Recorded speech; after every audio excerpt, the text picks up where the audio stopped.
নামাজ যেই সময় আপনার ছেড়ে যাবে, অন্তরের ভেতরে যেন এই ভয়টা অবশ্যই থাকতে হবে, এই ভয়টা থাকতে হবে, আল্লাহ তুমি আমার এই অবস্থায় মৃত্যুটা যেন দিও না। কারণ আমি আজকে জোহরের নামাজ আদায় করতে পারি নাই, কাজের তাড়নায় জোহর পড়তে পারি নাই।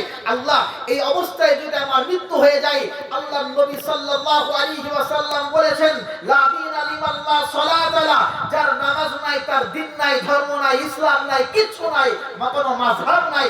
ওগো আল্লাহ, আজকে তো আমার জোহরের নামাজ ছুটে গেছে, তো আজকে যদি আমি এখন মৃত্যু হয়ে যায়, তাহলে আমি বেদিন হয়ে মারা যাব। ও আল্লাহ, তুমি আমার হায়াতটাকে লম্বা করে আসর পর্যন্ত পৌঁছে দাও। সুবহানাল্লাহ বলে। এজন্য কোন ওয়াক্ত নামাজ যদি ছেড়ে যায়, অন্তরে ভাববেন আমি আল্লাহকে নারাজ করে ফেলেছি। কিন্তু ভাববেটাকে, লেকচার তো আমি দিলাম, কিন্তু ভাববেটাকে আমরা সবাই ভাববো, আমাদের সবাইকে ভাবতে হবে। কারণ কবরে আপনাকেও যেতে হবে আর আমাকেও যেতে হবে। আপনার হিসাব আপনি দেবেন আর আমার হিসাব আমি দেব।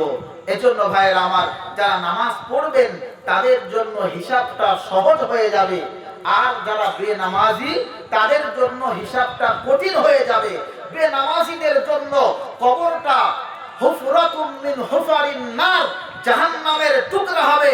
আর নামাজি বান্দাদের জন্য আল কবরু ইন্নামাল কবরু রাওযাতুম মিন রিয়াজিল জান্নাহ, আল্লাহর জান্নাতের বাগান হয়ে যাবে। সুবহানাল্লাহ বলে। আমরা কে চাই না আমাদের কবরটা জান্নাতের বাগান হয়ে যাক? এজন্য আমরা যারা চাই আমাদের কবরটা, আমার মায়ের কবরটা, আমার পিতার কবরটা যেন জান্নাতের ফুল বাগান হয়ে যায়, তাহলে একদিন মিলাদ দিয়ে ছেড়ে দিলে হবে না, নিজেরাও 5 ওয়াক্ত নামাজ পড়তে হবে, মায়ের জন্য আব্বার জন্য দোয়া করতে হবে, আর নিজের সন্তানদের জন্য দোয়া করতে হবে, আল্লাহ তুমি আমার সন্তানদেরকেও নামাজি বানাও। জোরে বলুন সুবহানাল্লাহ।